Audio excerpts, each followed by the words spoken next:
Welcome to your fantasy portal. I'm Donna. Thank you for joining me today. I'm going to share with you how to build your own wishing well so you can bring a bit of magic into your life. It's super simple and super easy, so get those wishes ready.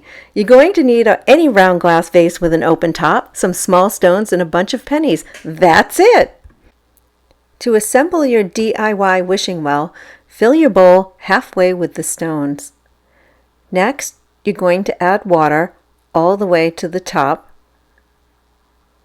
Then wait for the water to settle down and clear.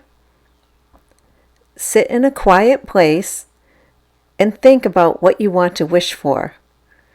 When the wish is firmly in your mind, you're going to toss a penny into the bowl while saying this chant: Spirits of good fortune and fate, I give this wish for you to create.